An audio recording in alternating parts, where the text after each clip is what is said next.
Hey everyone, in this video we wanted to take you through what's it like being a brand owner and also a 3PL owner as you're going through trying to work out how do you change 3PLs. It's something that we went through recently in the past 6 months, and so we have gotten so many questions actually over the past couple of months since we've done that of what do I do, who do I look for, what type of questions should I be asking. So I thought it'd be a great idea to get Izad. Izad is the CEO of Sprint Logistics, who have just moved to. We actually went through an amazing process from an RFP perspective, where we went through 15 different suppliers across everything from the biggest of the big, the smallest of the small, and everything in between. And we found out so much through that process, which we wanted to share with you. So Izad, do you want to tell us a little bit about Sprint Logistics, what you guys do and what you're about? Yeah, Andrew. So we're probably in the middle somewhere. Right. When you were just saying, biggest of the biggest and Yeah. we're probably somewhere in the middle. So I think the first thing was alignment of vision, I would say, because you'd kind of reached a point in your own cycle where AZAD, we just want it to work. Yeah. And oh my gosh. we've got some real growing pains where we are, but we also want to be important to somebody. Right. So that's the first thing, right? Which is that I've got to find somebody that they can handle my growth and my ambition, but also my business is really important to them. That was exactly what Lucy and I were thinking as well. We had I guess where we left was quite small. They just didn't have any of the policies, procedures that you'd want, or expertise really. Yeah. And then all the way to the big people who it was just like, we were just another number. Yeah. But then being able to talk to everyone in the team from, Nick, Stuart, 20 plus years experience straight away, and being able to have a line into that, I think was helpful. I would recall that, because I remember that we had a really good first meeting, and one of the first, although we hadn't won it at that point, you were still considering other providers as well, and obviously we're super grateful you chose us. But I do remember you said to me that one thing that stands out is the amount of operating experience that if I look at your team collectively, whether it's in ops, tech, account management, sales, there's a lot of experience in this organization that I can leverage off. Yeah. And obviously we're learning from you as well. It's not one way. We're learning too. Yeah. But that was a big factor in your mind as a first impression, that you guys have kind of, you worn the t-shirts. Yeah. you do this run and you wear the t-shirts. Well, that was the craziest part, is that, we'd be sitting down through an RFP process with, 6-figure contract, and the people speaking to us just had no idea. And I thought, you're not going to put, your worst people on a sales role, and then just to get this, just basic questions around like DDP. The way I kind of like to describe it is, logistics isn't super complex, but there's so much to know. Yes. And so you just need someone who knows all the stuff. Yeah. Don't have to be, a boffin and genius. Yeah. You just need someone who's been there, done that, got the t-shirt. Yeah. And that's why we loved, I guess, kind of making the jump. But there's a bunch of other things that we were looking at as well. And we've got a couple questions that we'd put down. How do you pitch Sprint to a brand, and how do you think about what's your unique selling point as a 3PL? Yeah. I would say, to be very sincere and truthful to you, Andrew, that I would say we have a collection of key selling points, Right. rather than a unique selling point. Yeah. And maybe, like they say, A few messages. When you put a bunch of sticks together, you can create a bonfire, and that bonfire is unique. But if you take individual strands, they're key, they're not unique. Yeah. So I would say our culture, our service offering, our experience, our complete focus on the customer, our technology, all these things taken, our location, our service operating model. And the reason I say none of those is specifically unique, because in the end, even my tech, which we built ourselves, if somebody threw enough money at it and enough time at it, they could replicate the features that we have, right? But would they replicate the culture? Would they have the relationships with 10 carriers that we have? So if somebody said, you know what, I'm going to build 10 incredible relationships with international providers and local shipping providers, right? Yeah. They could do that. I can't say that I can have a monopoly over those relationships with carriers, right? Okay. However, taken together, for you at that time, I remember you were saying, Azad, we're struggling a little bit with our international offering. Yeah. And we came to you with basically a portfolio. You said, we can use that company or that company. And in the end, we agreed who we're going to use. But I remember at the time, you were impressed by our understanding of IOSS, DDP, the different carriers, for different countries, which carrier worked for which country, which carrier claimed they had IOSS for this country, but they didn't really. Yeah. And so we kind of helped you figure out those minutiae, because that minutiae for you was hitting the rubber was hitting the road when you were getting failed order completion. Failed orders. So you're sending things out, Picking skip. they're going into a postal shipping network and coming back as didn't get past customs, right? And for you that was just noise and also very expensive, because of course your product being socks, you have to be very careful about total cost per unit. And one of your disciplines that you brought to the business was, AZ, I'm very, very focused on making sure that we are really tight on our cost per units. We get our economics just right.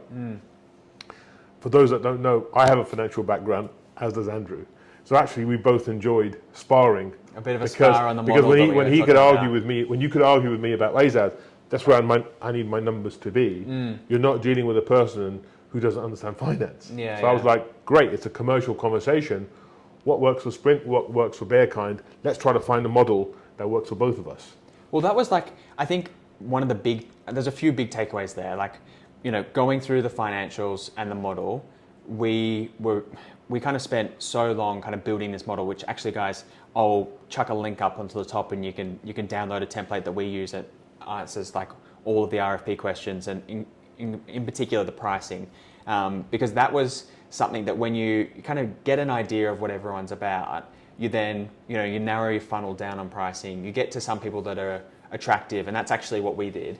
And, I guess through that initial RFP process, Sprint weren't winning actually. Exactly. And I messaged Izad on a Friday night at I think it was 10 p.m. or something. He got back to me at 11:30. Just saying look, Izad, we're actually 10 or 15% down. Yes. I think it's coming mostly from shipping. Is there anything you can do around that? And just I guess kind of having that open conversation was super helpful. And I think it's also something that's gone on not just from our, I guess the RFP process, but throughout that process of where do you make money, where do we make money, and how does that partnership work? And for us, it's just about saving more animals. And the more profit we can do, the more animals that we can save. So kind of tying those up was a really easy conversation, actually, I think. I think it takes two to tango. And I've had situations in RFPs, Andrew, where I think people are playing what I call the silent negotiator, which is effectively you're negotiating against no feedback. Right. Can you do better? Can you do better? Yeah. But how much better? Yeah. Can you give me some steer? Yeah. One of the amazing things I really enjoyed about that Friday night and that Saturday and Sunday actually was you knew what you wanted. You had a very good handle on AZ. That works. That doesn't work. Yeah. So you helped me, in a way, work with you to the win. To get to that price. And so I think in your mind, it was like ticking the box on operation, ticking the box on culture, ticking the box on I can work with these guys. Yeah. However, not at these numbers. So I'm not just going to say abstractly, AZ, make your pricing better. I'm going to give Sprint a bit of a guide as to if you could do this, you're in the game. We're fill or kill at that point. We can do it. And so that was an important, if I was going to categorize, let's suppose we win about 30, 40 accounts a year. Right. You were in the 10% that actually give that kind of feedback. So my advice to those listening would be, don't be afraid, do your numbers, and don't be afraid to goal seek. Yeah. We call it goal seek. Right. That makes sense. I start with Z and I work backwards to A. Sometimes people are on a journey of A to Z and they're at S and they're just at S looking to get to T. Yeah. But if they knew Z, then they could work backwards and say, that's where I need to be. Yeah. Help me get there. Well, that was... And challenge me to help you get there. And I think one of the points as well that I found through the RFP process was, pricing aside, was learning about the different suppliers and then what does each supplier need. So for example, if I compare, we had Sprint versus, there's another 2 robotics companies, one that was kind of the really big people. Just those different factors of being able to go to everyone and say, okay, well, what's your level there? And just rating them simply out of 5. We then collated that again. In fact, the template is so good. Please guys, check it out. we kind of then put that all together in a matrix which came out and said exactly that. Expertise is fine, pricing is we're a bit off, but everything else was green, green, green. And then we got to pricing. And by that time, you'd also learned more about the product. Yes. So like we would share, which I think I'd highly recommend. It'd be interesting to see what you think, but highly recommend brands to share what was your order forecast look like. Try and be as granular as you can. I don't think there's any downside risk of sharing that. Make sure you do it in like GDPR and all that sort of stuff aside in the right ways, where like, this is where we're sending to, this is the service levels we want, this is the amount per days, because obviously in the back end, the operation needs to then be able to accept that, and we need comfort that Sprint's going to be able to manage peak. And Sprint needs comfort that we're not just going to absolutely destroy the rest of their clients that they've got as well. But then it felt like as you knew more, you were also able to get more keen on pricing.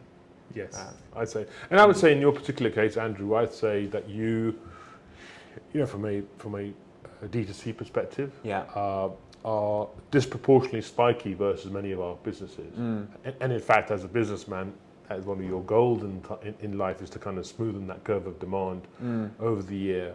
So certainly I took all that on board, but it was good to hear your own, you know, thoughts and, you know, vision for the business. That yes, we actually, if you look at the history, we are very, very peaky around November and December, but actually we want to broaden sales channels. How comfortable are you working as we go into B2B, other channels of business?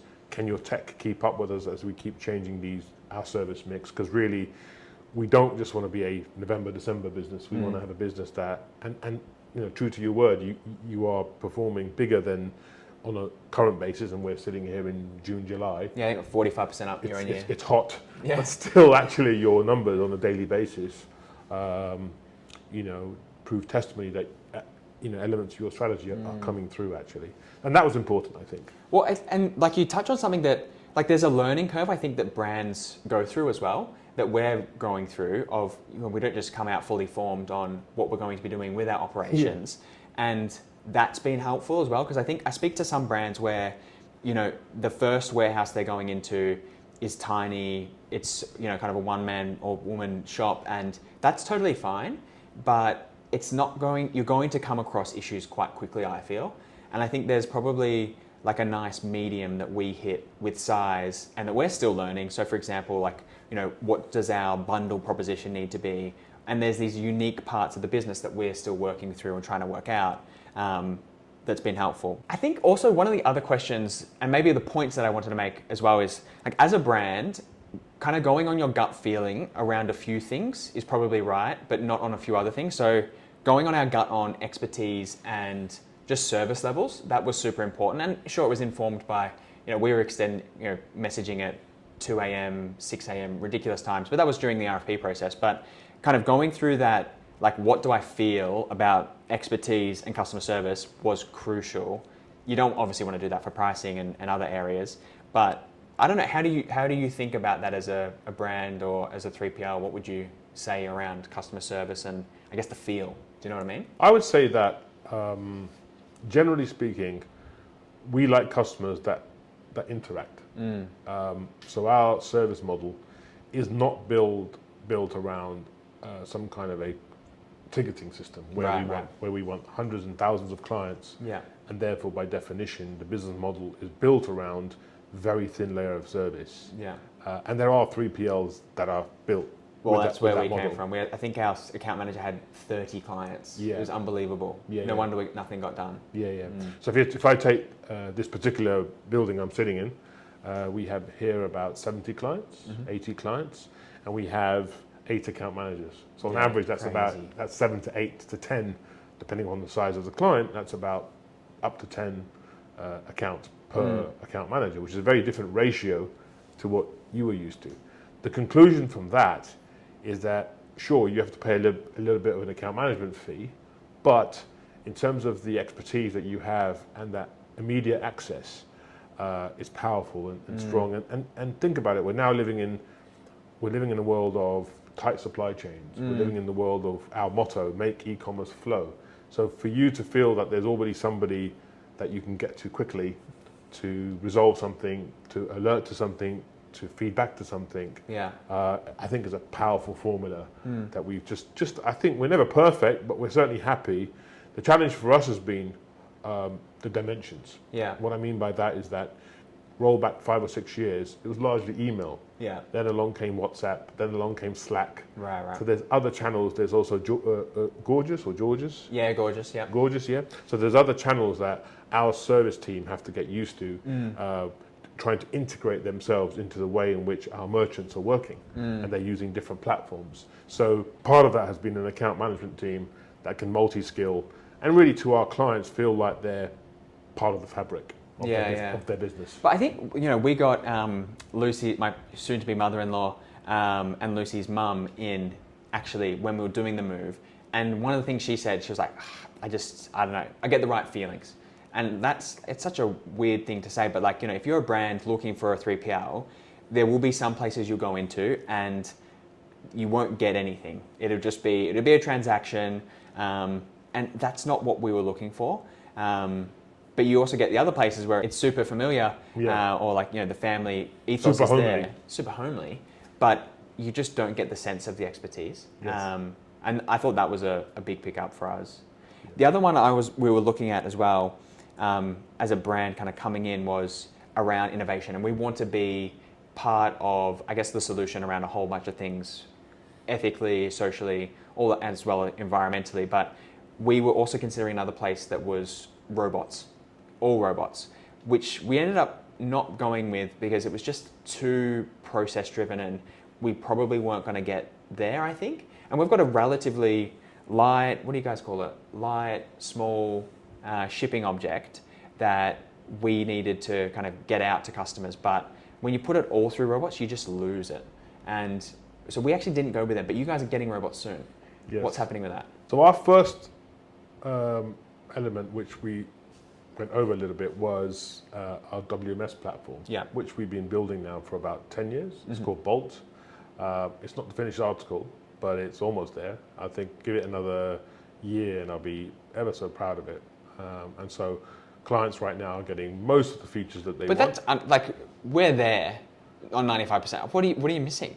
Yeah, the odd thing. Yeah, okay. The odd thing. Yeah. I mean, we're always looking for new integrations. You're never going to be super happy. No, that's the definition of development. In fact, Andrew, one of the reasons it's in-house is that it means that as the market twists and turns, I can integrate new platforms into it, new features, depending upon client demand and market demand, that if I was using a third-party system, I wouldn't have. Yeah. So the power of doing it this way is that it's a bigger task, but I'm very agile and able to integrate new things and new ideas quickly. So that's let's call that the virtual side of what I'm doing. And your question was about robotics and automation. I said it starts with good data. Good you tech, you need a good WMS for that, right? Underneath that now. But as a brand, how should you be thinking about that? There's so many providers out there, big ones, small ones. Yes. Like, what do I need to look at as a brand? Yeah. Do you know what I mean? Yeah.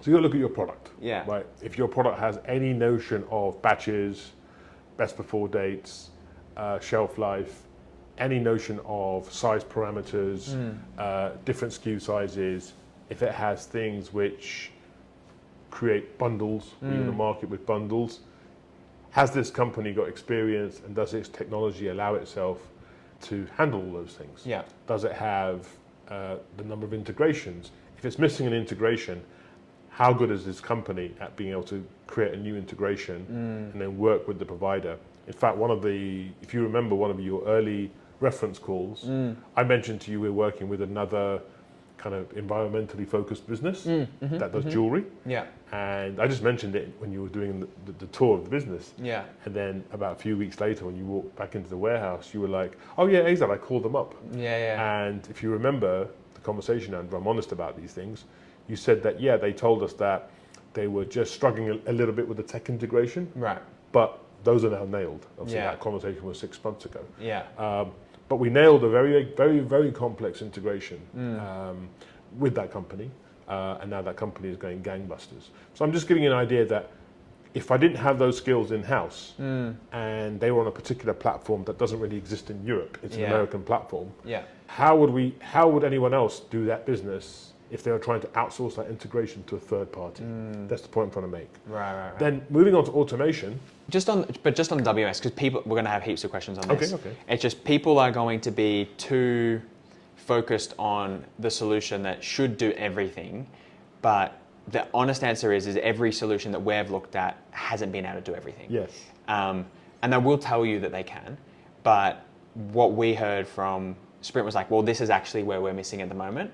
But I had a chat with the head of the technology platform, Ishak, and he was like, yeah, this is on our roadmap. And what did you guys want? And that was those things. Yeah. Whereas the other places, it was like, yeah, we've got this. And then you actually go into testing and you start to like get a bit closer. So with that top 3, we actually started to do a little bit of integration with one of them because I wasn't sure if it was all there, if it was like a bit of vaporware. And it turned out that it was. Surely it was, yeah. And I'll give you another example. And this is our art of juggling it through, but you met with our head of the WMS product development. We've just won a client and they're in the cosmetics business. Yeah. Turns out they have 3 sub-brands within cosmetics and they want packing slips by brand.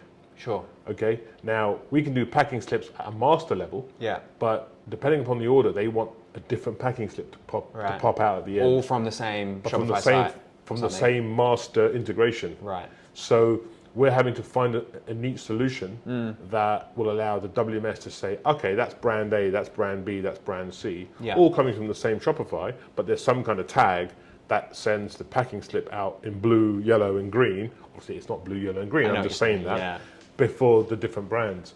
So again, that's a feature that it may exist in some other WMS. I'm not aware that it does. Yeah. But it did not exist in our system. But it will be live by the end of July. Yeah. And that's a very complicated ask. But having done it, we can now obviously feel confident that the next time we have it, when somebody wants to brand extend and go into different brands, same product, we will have that solution off the shelf. Easy. And that's an example of where to say you have everything, I think is just not right, because you can't plan for tomorrow. You could think about tomorrow, but of course things come that are unique and different, and that was an example of one. Well, I think even in our RFP process, I think we had about 140 plus questions, and looking back on it, it wasn't the complete. We missed a couple of questions that we probably should have asked, but we got 90% of the way there, and we're very happy since. Yeah. So, like, you could probably really boil the ocean and spend too much time on this. We need to spend more time on marketing now that we've got our operations really sorted. But I guess it's we don't have problems now with people being like, oh well, how do I ship this overseas because I just caught. I would say for the people listening to this, honestly, Andrew, the number one outside core features of pick and pack, the number one bugbear of anyone in the e-com D2C space, B2B space as a client is how confident can I be in the amount of storage space you're claiming I'm using? That tends to be the number one challenge. Can I trust your numbers? And so our WMS has really been designed to tackle that issue head on. So whether you're sending in bins, totes, small pallets, large pallets, I mean Euro pallets, or standards, CHEPs, the system is designed that it can accommodate all kinds of storage. You get to pay for the type of storage that you're using. Yeah. And the best way to visualize what I'm saying is think about a Swiss cheese with all the holes inside. When you walk into a warehouse and you see lots of holes in the racking, but you see half pallets or quarter pallets or 3/4 pallets, clients will be concerned that they're paying for empty space. Right? So our WMS has been designed that it's constantly driving stock consolidation. It's doing that actually through AI. It's telling the operatives when they arrive in the morning, it's telling our operations guys that move that stock from there to there. And effectively, that's a consolidation exercise. That person isn't actually aware, but that's what they're being told. Move it from A to B, because B's already got some stock. A move to B means you're using less space, so the billing goes down. But of course, we then are freeing up that space to bring on additional business. Well, it was honestly, from our side, it was like a ball out of left field, because we were getting charged previously for 15 pallets. Then when we whacked it on the trailer, it was closer to 30 pallets. Yeah. And then it kind of got us asking questions. And actually the reason why we moved in the first place was because they didn't know where our stock was. That was probably the biggest issue. We went in and we just said, oh, where's this and why do we have this issue? And I would highly encourage every brand to go down to your supplier on a 3PL on a regular basis and just check in. Like, so when they said, we've got close to 400 SKUs, and I said, let's pick this SKU. And the guy was like, yeah, just umming and ahhing. And I thought, what? Why don't you know where anything is? And then when we got the 30, kind of back to the modern day, we got to the 30 pallets on a truck, and I'm thinking, what is happening here? But then we came in, dropped the stock off, and I think we'd been pitching on 17 pallets or something like that, and it was much more, but it was easy because just consolidate, move in, and But that would be one that I would encourage brands to look at. Is shipping is obviously going to be super important. You're going to look at your first pick, second pick, but the other costs as well, and this is why the modeling is really important, of like, what is the account management fees, what are the storage costs, and then we're paying, I think, a little bit of a premium, but not a massive amount, to have our stock close to us here in Heathrow. Awesome for international, obviously, with all the carriers here. All the carriers here, which is something that we're looking for next year, but also being able to come in regularly, check it out. It's small things like our suppliers were sending different cardboard cartons, and we hadn't spec'd them out to tell them, this is what cardboard I want to send, this is the grams thickness, something Natasha is telling me about, I want a 200 gram on, double walled box, because they're not all made the same. And just that, being able to speak to the people on the front lines and get that instant answer, honestly. So recommend brands try and get close to the place that you want to sell into, or where you're selling from, I guess. That's a big key takeaway for me. I agree with that. So as we wrap up here, it's been such a great interview with Izad today. He's a stalwart of the industry.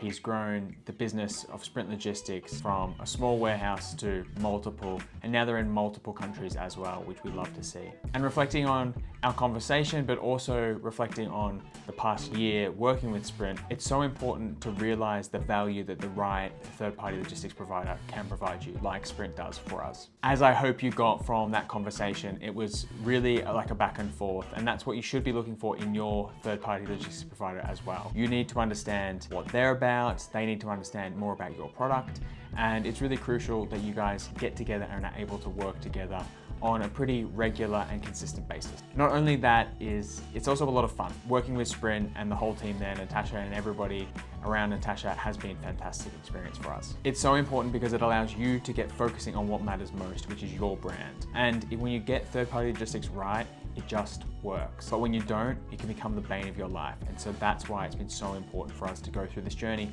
of finding the right 3PL. I think something as well, sharing from that interview that I picked up that's been so helpful for me, is finding a third-party logistics provider that can also give you guidance on how to grow and run the business. And that's what we've found in Izad as well. Working with someone that has been there and done that and grown a business from very small to very large, and it's been fantastic to work with him. He was the previous MD of Virgin Media, which is one of the largest telecom providers here in the country in the UK, and then he's gone off and then grown Sprint from a small business to a large business, and he's able to get us focusing on the right areas, focusing on us growing our business, because we don't have to worry about the 3PL like we used to previously. So thanks again. If you've made it this far, please make sure you like, subscribe, and follow for more.